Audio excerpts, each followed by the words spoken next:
The final flight for 10 Sky Bahamas pilots ahead the protest they're taking to the Labor Board.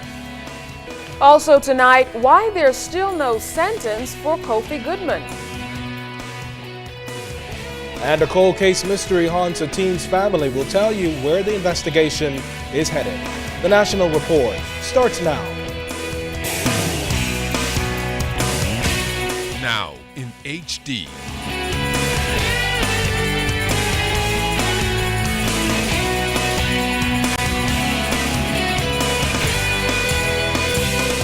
ZNS Network presents The Bahamas Tonight.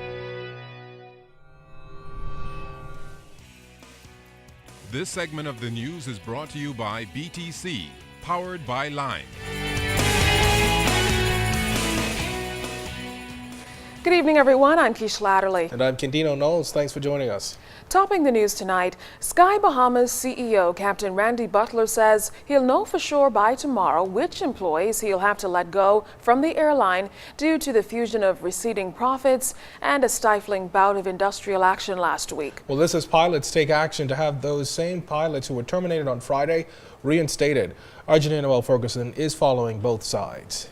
Sky Bahamas pilots received an ultimatum on Friday.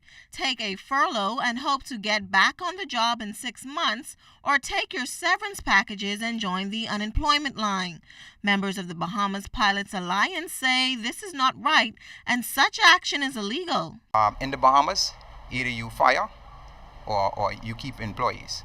What we would like to see happen is for Sky Bahamas to recall all of our members that they terminated, or pay these guys their severance packages. It's only fair. Most of these guys are married, they have families, they have mortgages.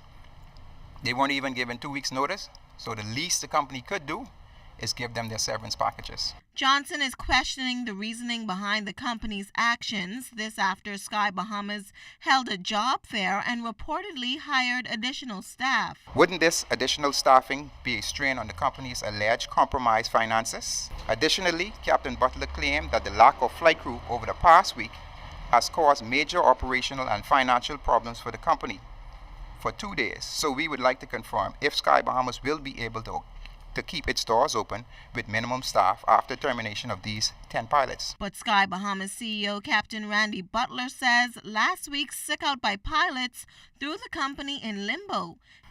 One airline was charging $642 a passenger from Fort Lauderdale to Marsh Harbor. Another airline was charging $300+ one way. The impact on that was so severe and so crippling until we're going to see that for months and months to come. Meanwhile, CEO of Sky Bahamas Captain Randy Butler says the action should come as no surprise to pilots, as he have had this discussion with them from weeks ago. Friday when he met, he said all of his pilots have decided that they wanted severance pay and wanted to be paid and leave. On Friday night, I obliged them. We had to make some tough decisions. That includes giving up these offices here to move over to the airport. That include having to lay off staff in other areas, non-technical areas, because we short staff in technical areas. So this is all the reality of the day. Janine Ferguson, ZNS Network News. The sentencing of convicted murderer Kofi Goodman hasn't been decided on yet as arguments continue. During today's proceedings, prosecutors branded the 38-year-old convict a serial predator. And for the first time in the sentencing phase, we can report on the series of similar convictions on Goodman's rap sheet. Here's Fern Carey. Convicted murderer Kofi Goodman was described by Crown prosecutors Monday as, quote, a menace to society and a serial predator who displays a dangerous propensity for violence in his pursuit of sadistic or sexual gratification, especially with little boys. Those comments came from lead prosecutor Gavin Gaskin during Kofi Goodman's sentencing hearing. He told the court that 38-year-old Goodman has shown no remorse for killing 11-year-old Marco Archer back in September of 2011 and asked that Goodman be put to death. Gaskin indicated that Goodman has previous convictions, which include a 1993 conviction for unnatural carnal knowledge with a little boy, a crime for which Goodman served time in prison. And according to Gaskin, the case was eerily similar to that of Marco Archer's, in that the little boy went missing back in 1989 and his body was later found by his mother in an unfinished building. His body covered with branches, his pants pulled down below his knees, and a blow to the head. The lead prosecutor also noted that Goodman spent 8 years in prison after being convicted of attempted murder and causing grievous harm to a 10-year-old boy back in 1996. He noted that another 10-year-old boy also testified that Goodman had unnatural carnal knowledge of him. And despite the fact that more than 20 years have passed, Gaskin said the convict shows no sign of reform, noting that Goodman's other antecedents include assaulting a police officer, obscene language, and disorderly behavior. Now, Goodman's attorney, Jeffrey Farquharson, made a number of objections during the sentencing hearing, suggesting at one point that Goodman's antecedents had nothing to do with the murder case. He suggested that the Crown was allowed to bring them up in order to feed the minds of the media with salacious material.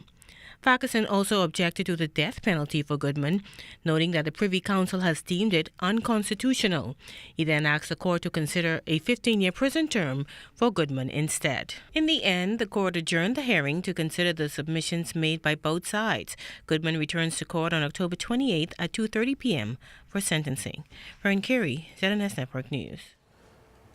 Well, the unnatural sex retrial of former high school teacher 50-year-old Andre Babal, which opened late last week, has hit a snag. Jurors were discharged today after presiding Justice Roy Jones indicated two of them should not have been selected.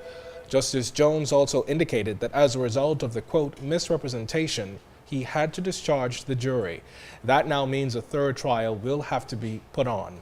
The former 8 Mile Rock High School teacher is accused of having unnatural sex with two of his underage male students 10 years ago on Grand Bahama. Ramona Farquharson Seymour defended Babal, Darrell Taylor, and Aaron Johnson prosecuted the case. It's been almost 4 months now since authorities began a search for missing teen 18-year-old Cordero Ash. The 2012 high school graduate the case of that graduate has gone cold since he was reportedly last seen on Montague Beach. Now, hoping to revive the investigation, the case is being taken to the coroner's court. Jiminy DeSwain has more about where the investigation stands and how the family is coping with the nagging questions over his disappearance.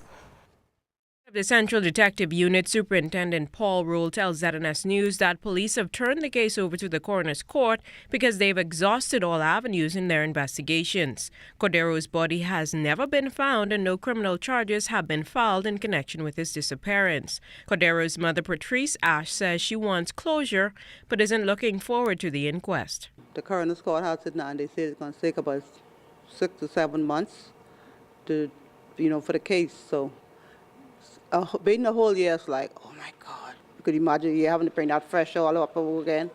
But I said, saying that the coroner's court is going to determine whether he's dead or alive, and then I might as well wait. Ash said she would have done things differently if she knew July 30th would have been the last time she saw her son. I was just rushing out to work, and we haven't spoken. He was still sleeping. He never come home. It's just like every day. You never know it's going to be the last. If I knew it was going to be the last, I wouldn't go to work. You would have to say, hey, let me stay home and try and, fix the situation. Last time Cordero Ash would have been seen alive would have been at this beach here with friends. From day to day, hoping that he would come home, we would have some closure or something. I may be smiling on the outside, but only God knows what's inside. She says Cordero would have celebrated his 18th birthday in August. For her, today was rather painful. It felt like I bare a baby all over again. It was like I was out of it. I was terrible. It was so hard. I never cried so much in my life that day. Mrs. Ash says she's considered holding a memorial service for Cordero, but she's decided to put it off at least for now or until the coroner's inquest is complete. Jiminy DeSwain, ZNS Network News.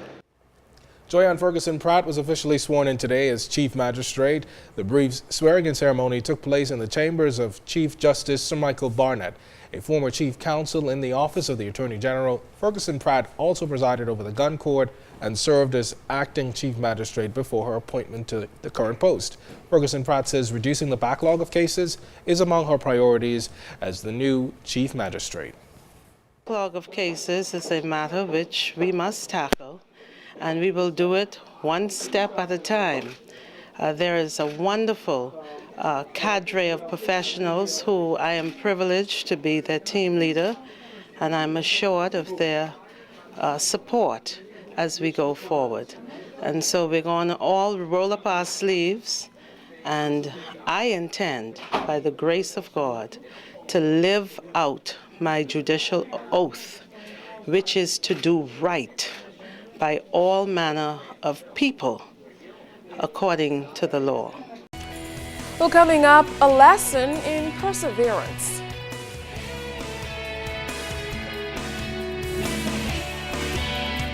And coming up in sport, we have lots of volleyball action. You're watching the Bahamas Tonight.